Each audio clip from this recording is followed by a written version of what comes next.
നമസ്കാരം. കഴിഞ്ഞ ദിവസം മാതൃഭൂമി ചാനലിൽ ഒരു വാർത്ത കണ്ടപ്പോൾ കേരളത്തിലെ BJP ഇറങ്ങിക്കളിക്കാൻ തീരുമാനിച്ചു എന്ന് മനസ്സിലായി.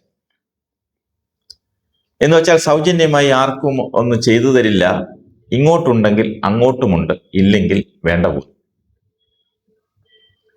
UDFന്റെ ബാങ്കിൽ സ്ഥിര നിക്ഷേപം നടത്തിയിട്ട് BJPയുടെ ബാങ്കിൽ നിന്നും പലിശ ചോദിക്കുന്ന പരിപാടി അതങ്ങ് അവസാനിപ്പിക്കണമെന്നാണ് BJPയുടെ ഒരു കുട്ടി നേതാവ് പ്രസംഗിച്ചത്. ഇയാൾ BJP സംസ്ഥാന സെക്രട്ടറിയാണ് പോലും. RSSന്റെ മനസ്സിലിരിക്കുന്ന കാര്യം ഇതിലും കൂടുതൽ വ്യക്തമായി ആർക്കും പറയാൻ സാധിക്കില്ല. UDFന് വോട്ട് ചെയ്തിട്ട് BJPയോട് സഹായങ്ങൾ ആവശ്യപ്പെടരുതെന്നാണ് മുൻ ന്യൂനപക്ഷ മോർച്ച സംസ്ഥാന പ്രസിഡന്റും ഇപ്പോൾ BJPയുടെ സംസ്ഥാന സെക്രട്ടറിയുമായ ജിജി ജോസഫ് പറയുന്നത്.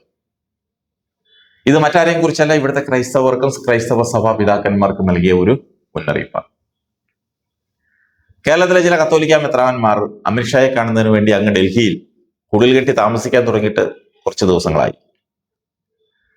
ഞങ്ങൾ വോട്ട് നൽകാത്തവരെ കാണുവാൻ പോലും ഞങ്ങൾ തയ്യാറല്ല എന്ന സന്ദേശമാണ് അതുവഴി അവർ ക്രൈസ്തവ സമൂഹത്തിന് നൽകുന്നത്.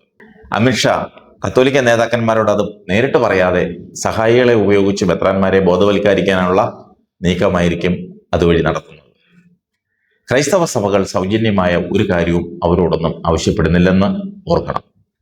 മറ്റു മതസ്ഥരെ പോലെ തന്നെ ക്രിസ്ത്യൻ സഭകൾക്ക് ന്യായമായി ലഭിക്കേണ്ട കാര്യങ്ങൾ മാത്രമാണ് അവർ ചോദിക്കുന്നത്. ഒരു പന്തിയിൽ 2 വിളമ്പ് വേണ്ടെന്ന് മാത്രമേ അവർ പറയുന്നുള്ളൂ. ഒരേ നിയമം 2 രീതിയിൽ വ്യാഖ്യാനിച്ച് വ്യത്യസ്ത മതവിഭാഗങ്ങളോട് നടത്തുന്ന സമീപനത്തെ മാത്രമേ അവർ ചോദ്യം ചെയ്യുന്നുള്ളൂ. അത് അവരുടെ അവകാശം, ആരുടെയും ഔദാര്യമല്ല. തെരഞ്ഞെടുക്കപ്പെട്ട സർക്കാർ എന്ന നിലയിൽ BJP സർക്കാരിനോട് ഒരു ബഹുമാനമുണ്ട്. പക്ഷേ ആ ബഹുമാനം അടിമത്തമാക്കി മാറ്റാൻ ശ്രമിക്കരുത്. അതിന് ക്രിസ്ത്യൻ സഭകൾ വഴങ്ങിയുമില്ല.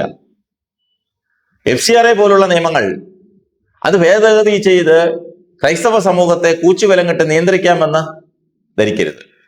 ആ ചിന്ത അപകടം ചെയ്യും. ഗോലിയാത്ത് എന്ന ഭീകരനെ വീഴ്ത്തിയത് ദാവീദ് എന്ന് പറയുന്ന ഒരു ചെറുബാലൻ ഒരു കവണക്കല്ലു മാത്രം കൊണ്ടാണെന്ന് ഓർക്കുന്നത് നല്ലതാണ്. FCRA നിയമങ്ങളിൽ വെള്ളം ചേർക്കുന്നവരെ നിങ്ങൾ പിടിക്കുകയോ തല്ലുകയോ തൂക്കിക്കൊല്ലുകയോ എന്ത് വേണേലും ചെയ്തു. അതിനിവിടെ ഒരു ക്രിസ്ത്യാനിക്കും പരാതിയില്ല. മാത്രമല്ല, രാജ്യ നിയമങ്ങൾക്കെതിരെ പ്രവർത്തിക്കുന്നവരെ ക്രിസ്ത്യാനികൾ കൂടെ കൂട്ടുകയുമില്ല. നിയമം അനുശാസിക്കുന്ന രീതിയിൽ ഇവിടെ പണം കൊണ്ടുവരികയും അത് ചെലവഴിക്കുകയും ചെയ്യുന്നവരെ അനാവശ്യമായി ബുദ്ധിമുട്ടിക്കരുതെന്ന് മാത്രമേ കത്തോലിക്ക സഭകൾ മാത്രമല്ല ക്രൈസ്തവ സമുദായങ്ങൾ മുഴുവൻ പറയുന്നുള്ളൂ. പിന്നെ നിങ്ങളൊക്കെ കരുതുന്നത് പോലെ അമേരിക്കയിലെയും യൂറോപ്പിലെയും സ്ത്രീകൾ കൂലിവേല ചെയ്ത് കിട്ടുന്ന പണം ഇങ്ങോട്ട് ധർമ്മമായി തരുന്നതല്ല.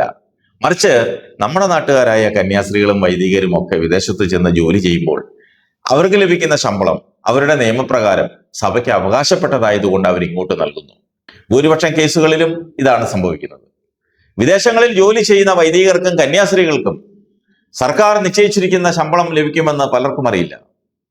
ദാരിദ്ര്യം, ബ്രഹ്മചര്യം, അനുസരണം എന്നീ 3 പ്രതിജ്ഞകൾ എടുത്തിരിക്കുന്ന സന്യസ്തർ ദാരിദ്ര്യത്തിന്റെ ഭാഗമായിട്ടാണ് അവർക്ക് ലഭിക്കുന്ന പണം അത് സഭയ്ക്ക് നൽകുന്നതും സഭ നല്ല രീതിയിൽ ഏതെങ്കിലും സ്ഥാപനത്തിന്റെ ആവശ്യത്തിലേക്ക് അത് ഉപയോഗിക്കുന്നതും. സാധാരണഗതിയിൽ മുൻനിര ക്രിസ്ത്യൻ സഭകളൊന്നും അവർക്ക് ലഭിക്കുന്ന പണം വഴിമാറി ചെലവഴിക്കാറില്ല. ചില പുതിയ സ്വതന്ത്ര സഭകൾ പണത്തിനു വേണ്ടി മാത്രം പ്രവർത്തിക്കുകയും കിട്ടുന്ന പണം പല വഴിയിൽ ചെലവഴിക്കുകയും ചെയ്യുന്നുണ്ടാകാം. അതിന് ഭൂരിപക്ഷം വരുന്ന മറ്റു സഭാ സ്ഥാപനങ്ങളെ പ്രതിക്കൂട്ടിലാക്കരുത്. കത്തോലിക്ക സഭയിലെ 3 പ്രധാന മെത്രാന്മാർ ഇന്ത്യയുടെ ആഭ്യന്തരമന്ത്രിയോട് കൂടിക്കാഴ്ചയ്ക്ക് സമയം ആവശ്യപ്പെട്ടിട്ട് നൽകിയില്ലെന്ന് പറയുന്നത് ബോധപൂർവമാണ്. ഇന്ത്യയിലെ ഏത് പൗരനും അല്ലെങ്കിൽ ഏത് മതമേധാവിക്കും അവരുടെ ആവശ്യങ്ങളും സങ്കടങ്ങളും പറയുമ്പോൾ കേൾക്കാൻ കൂടിയാണ് കേന്ദ്രത്തിൽ മന്ത്രിമാരിരിക്കുന്നത്.